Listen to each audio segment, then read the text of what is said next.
Hydraulic fracturing is the process that we use to obtain natural gas, and it basically consists of sending water mixed with a bunch of different chemicals about 10,000 feet underground in order to pressurize and crack shale rock formations. And when these are pressurized and cracked, then it allows the natural gas that exists within these rock formations to flow back to the surface, and we're eventually able to use this natural gas to our advantage for energy. From a political perspective, hydraulic fracturing has a lot of advantages because we can utilize our own natural gas and our own energy sources from our country, and we don't have to rely on foreign countries for that oil and for that energy.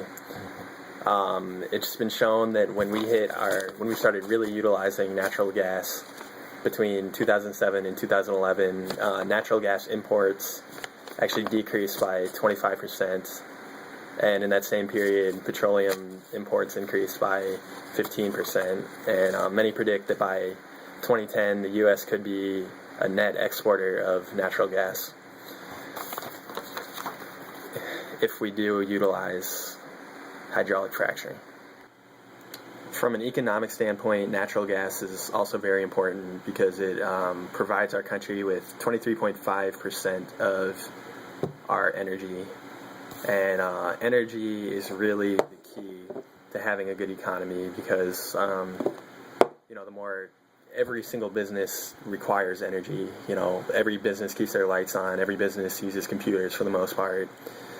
People have to transport to every business. So energy is really the underpinning to our economy. And, the higher energy prices are, the more companies have to spend, and the more they have to cut on other things, and it just causes people to spend less, thus weakening the economy. So, if we're able to have this abundance of energy, we don't have to worry about spending more money on energy and spending less money on other things and having an adverse effect on the economy. Now, the problem with hydraulic fracturing doesn't lie in the natural gas that is being extracted. The natural gas actually burns a lot cleaner than both oil and coal. It burns about, when it's burnt, it gives off about 50% less CO2 than coal does, and about 33% less than oil. But the problem lies in the process of fracking itself.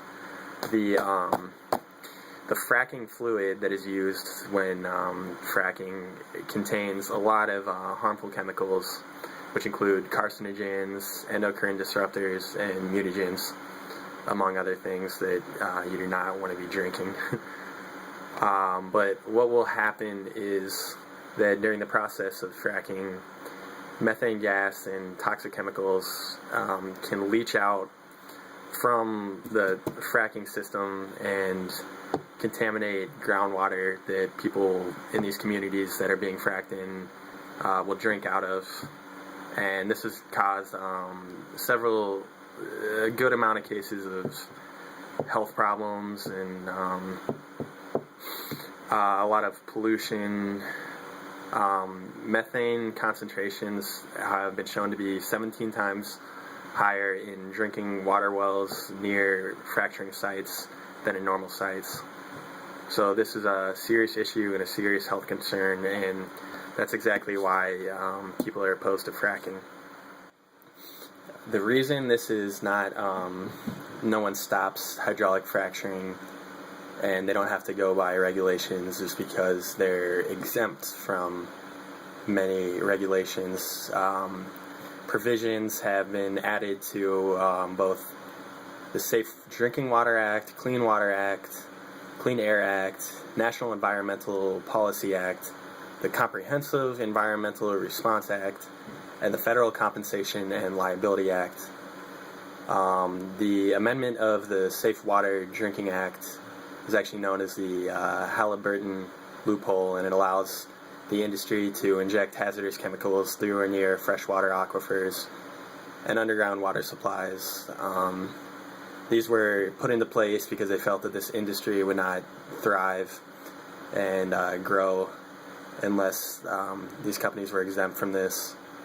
But in turn, it allows a lot of pollution, and it allows these water problems to continue.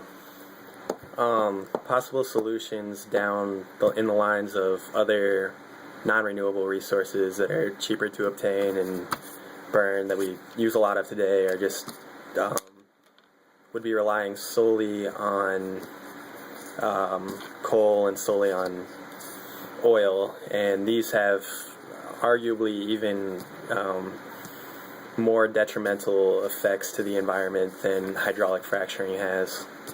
And on top of that, they're also non-renewable resources, so they're not going to last forever. So eventually we're going to have to implement renewable, safe resources that will not cause climate change. It will not pollute our drinking water and our air.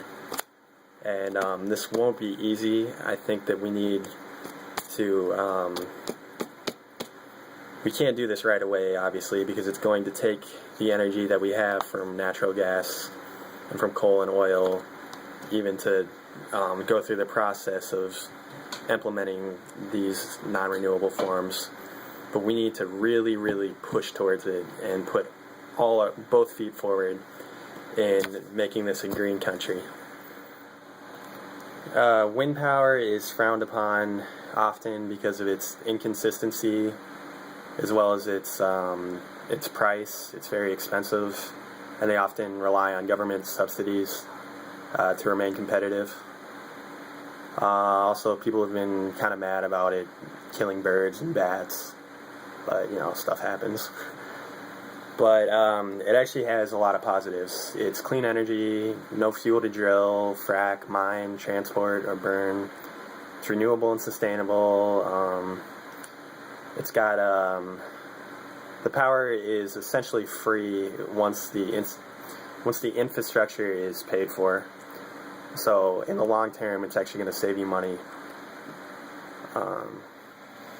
Solar power is another potential solution that we can work for. It is intermittent. It does have a low energy density, and it does not produce electricity. But it is simple. It's low maintenance. Solar cooling is available too when you need it the most. Operating costs are near zero. It's renewable, obviously, non-polluting, and carbon-free outside of production and transportation, which is why we need to keep hydraulic fracturing until we can have these implemented and have these powering our country.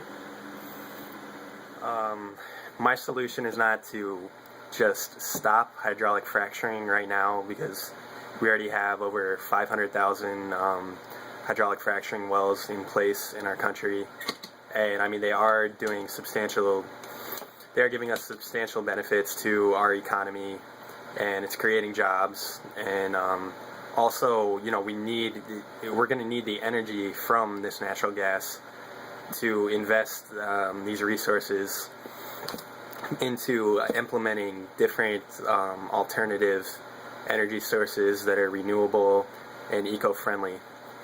So it's going to take a lot of energy right now to do this, but then once we do, we will have a long-term green country, if that's the way to put it. But once we can implement solar energy and wind power and geothermal energy, I think this will have to happen based on geography, of course.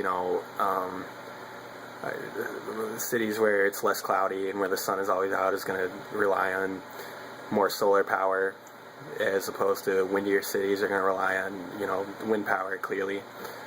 But if this happens, then the advantages will be that there is never going to be a shortage of energy. Our kids will have energy, their grandkids will have energy, etc. And if we continue to just burn fossil fuels and use oil and coal, then we're going to continue to have climate change. We're going to continue to have pollution, and that's not even a. It has to be just for the short term that we do this. So the solution is going green, but we can't do that right away.